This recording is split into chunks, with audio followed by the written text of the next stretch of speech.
Hello everyone, welcome to my YouTube channel. Today we are going to learn point of sale.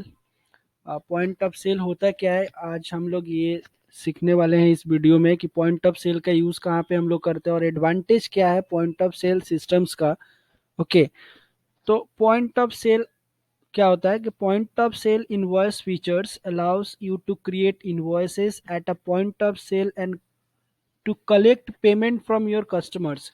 जब भी हम किसी mall में या शॉप में या जाते हैं कुछ भी प्रोडक्ट को परचेस करने के लिए, तो वहाँ पे कस्टमर्स क्या करते हैं कि पेमेंट करते हैं, डिफरेंट टाइप्स ऑफ पेमेंट करते हैं, जैसे क्रेडिट कार्ड, डेबिट कार्ड, या आप कैश से पेमेंट कर सकते हैं। तो ये सारा जो रिटेल आउटलेट का जो काम है वो पॉइंट ऑफ सेल के अंदर करते हैं।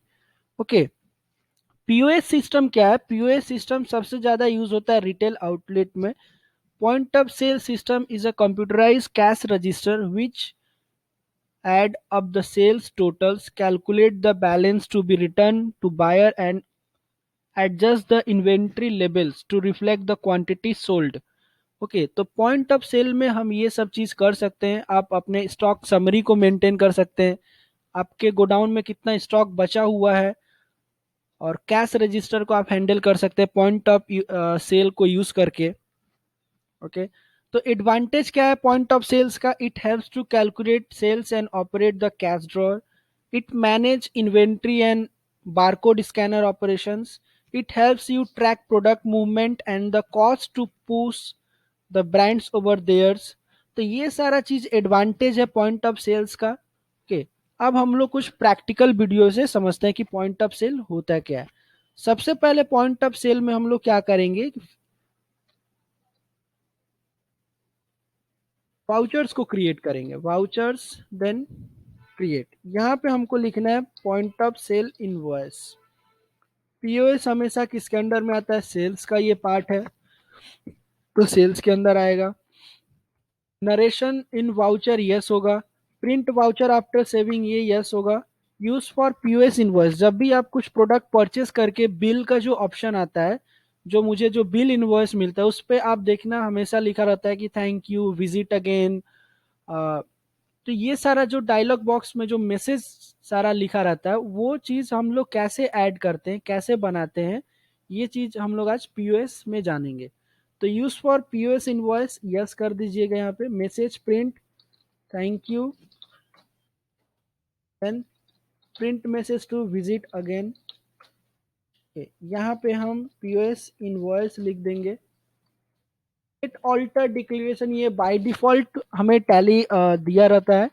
We declare that the invoice show the actual price of the goods described and that all particulars are true and correct. तो आप अगर चाहे तो डिक्लेरेशन कुछ चेंज भी कर सकते हैं या बाय डिफॉल्ट आप यहाँ पे रख सकते हैं। आप यहाँ पे पीओएस इनवॉइस आप लिख दीजिए। क्लास नेम अभी हम लोग क्रिएट करें गिफ्ट वाउचर। जब भी कुछ ऑफर चलता है तो कस्टमर्स को हम क्या करते हैं, गिफ्ट देते हैं ना, गिफ्ट वाउचर्स। तो उसके लिए हमको एक लेजर क्रिएट करना होगा। ऑल्ट सी का यूज करके हम यहाँ पे एक लेजर क्रिएट कर सकते हैं। सपोज मान लीजिए कि एक गिफ्ट वाउचर का नाम लिख देते हैं और इसको सन्डे डेटर्स में रखना है। सन्डे डेटर्स में इसलिए रखना है क्योंकि एट द टाइम उसको पेमेंट करना होगा, इसीलिए। क्रेडिट और डेबिट कार्ड, आप किस बैंक का डेबिट कार्ड या क्रेडिट कार्ड यूज करते हैं? जब आप पेमेंट करने जाओगे तो डेबिट कार्ड से यूज करते हैं हम लोग, पेमेंट करते हैं, तो इसको बैंक अकाउंट में रखिए। चेक भी अगर है, आप किसी का चेक भी अगर आप यूज करते हैं तो एसबीआई बैंक का या किसी भी बैंक का चेक यूज कर सकते हैं। कैश का ledger by default already create रहता है, तो आपको यहाँ पे लेजर क्रिएट नहीं करना है। और ये सारा चीज है जो हम लोग पॉइंट ऑफ सेल में यूज करते हैं क्लास नेम में। अगर आपको यहाँ पे इनपुट वैट का भी लेजर क्रिएट करना है तो आप यहाँ पे क्रिएट कर सकते हैं। Then enter enter save, good morning, then enter enter आप सेव कर सकते हैं। मैं एक इनपुट वैट का फीचर्स को ऑन करता हूँ, F11 देन F3। यहाँ पे वैल्यू एडेड टैक्स को यस करना है, सेट ऑल्टर वैट डिटेल्स को यस करना है, देन इंटर इंटर सेव। और इनपुट वैट, वैट के अंदर होता है आप कितना परसेंट टैक्स यूज कर रहे हैं, सपोज मान लीजिए 4%।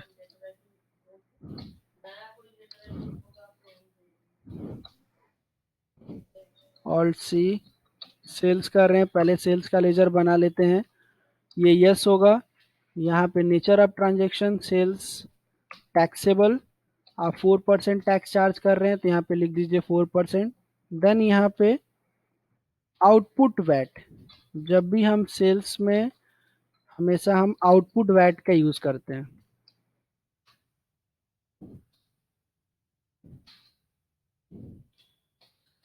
Then enter save. ओके, उसके बाद हम एक लेजर क्रिएट कर लेंगे। लेजर क्या क्रिएट करेंगे, हम किसको सेल कर रहे हैं, जो भी हमारा कस्टमर है उसको हम सेल करते हैं, तो वो हमेशा हमारे लिए सन्ड्री डेटर्स के अंदर में आता है। तो maintain balance bill by bill yes होगा, तो आप यस करके सेव कर दीजिए। Then inventory info stock items create, यहाँ पे हम एक प्रोडक्ट परचेस करेंगे, सपोज टी शर्ट, तो पीसेस में रख लेते हैं हम लोग। Then enter save. यहाँ पे आप स्टैंडर्ड रेट्स को भी यस कर सकते हैं। स्टैंडर्ड रेट्स मीन्स आप कितने में परचेस किए हो और कितना में सेल्स किए हो। तो यहाँ पे standard rates for stock items को आप यस करके यहाँ पे आप स्टैंडर्ड रेट्स दे सकते हैं कि मैंने इस टी शर्ट को परचेस किया है 599 में, और सेल जब मैं करूँगा तो 699 में सेल करूँगा, तो मुझे at the time selling price set नहीं करना पड़ेगा, वहाँ पे ऑटोमेटिक सेट हो जाएगा। और इस एंट्री को पास करने के लिए accounting vouchers, then A8 sales, यहाँ पे हमने जो क्लास क्रिएट किया था पॉइंट ऑफ सेल इनवॉइस, उस क्लास को सिलेक्ट कर लेंगे। Class name POS invoice. यहाँ पे देख रहे हैं कि ये है मल्टीपल पेमेंट। मल्टीपल पेमेंट में क्या होता है कि जब भी एक कस्टमर कुछ भी गुड्स परचेस करता है, परचेस करने के बाद जब पेमेंट करता है तो वो डेबिट कार्ड से भी पेमेंट करता है, कैश से भी पेमेंट कर सकते हैं, या फिर चेक चेक का भी वो यूज़ कर सकता है। तो ये सारा मल्टीपल पेमेंट के मूड के अंदर आता है। तो यहाँ पे पार्टी नेम कस्टमर जिसको हम सेल कर रहे हैं, क्या सेल कर रहे हैं, सपोज टी शर्ट। तो यहाँ पे देख रहे हैं कि आप 699 मुझे लिखना नहीं पड़ा क्योंकि मैंने स्टैंडर्ड रेट्स को यस करके प्राइस लिस्ट को वहाँ पे डिफाइन कर दिया था। ओके, और कितना आउटपुट टैक्स लगा ये भी यहाँ पे शो कर दिया। तो हमारा टोटल बिल जो है 726 का हो गया है। ओके, सपोज आप पेमेंट किए हैं कार्ड से 500, कार्ड नंबर आप यहाँ पे लिख दीजिए। चेक से पेमेंट नहीं किए हैं, कैश आपका 226 हुआ है, तो आप 250 अगर देते हैं तो वो कितना आपको रिटर्न करेगा, 23 रुपीज़। तो ये पॉइंट ऑफ सेल में हम लोग ये सारा डिटेल्स हम यहाँ पे कर सकते हैं। देख रहे हैं कि कैश 226 हुआ। कैश स्टैंडर्ड का मतलब होता है कि आप कैश कितना दिए हैं, 250 रुपया, और बैलेंस आपको वो कितना रिटर्न किया है, 23 रुपया। तो ये चीज को बोलते हैं पॉइंट ऑफ सेल इनवॉइस। ठीक है, अब आप इसका प्रिंट भी ले सकते हैं, प्रिंट करके आप इसको सेव कर सकते हैं। अगर आप सिंगल पेमेंट मोड का यूज करेंगे जिसमें सिर्फ कैश का ट्रांजेक्शन है, सपोज मैं कुछ गया और टी शर्ट खरीदा और 500 रुपीज दे के बिल लेके चलाया, उसमें क्रेडिट कार्ड डेबिट कार्ड का यूज नहीं हुआ है, तो आप क्या करेंगे, अकाउंटिंग वाउचर्स A8, देन आपको सिर्फ सेल्स लेना है, A8 पॉइंट ऑफ सेल। यहाँ पे क्लास नेम नॉट एप्लीकेबल होगा। ठीक है, और आप यहाँ पे कंट्रोल P का यूज करके आप सिंगल पेमेंट मोड में आ सकते हैं। यहाँ पे देख लीजिए बटन बार में दिया हुआ है control P for multiple, then control P करने से सिंगल मोड भी आ जाता है। तो हमको सिंगल में करना है। सपोज कस्टमर को हम सेल कर रहे हैं टी शर्ट, कैश की बिल हमारा कितना हुआ 699 का, तो 699 का हमने बिल दे दिया, वो मेरे को रिटर्न कितना करेगा, 1 रुपया रिटर्न करेगा। तो ये सारा होता है पॉइंट ऑफ सेल, इसको हम लोग बोलते हैं पॉइंट ऑफ सेल POS, जो सबसे ज़्यादा यूज होता है रिटेल आउटलेट में। और इसका रिपोर्ट्स आप चेक कर सकते हैं। स्टॉक समरीज टी शर्ट में जाके आप यहाँ पे देख सकते हैं कि कब हमने सेल किया था, आउटवर्ड सप्लाई कब है। ओके, डिस्प्ले और डे बुक में जाके आप यहाँ पे देख सकते हैं।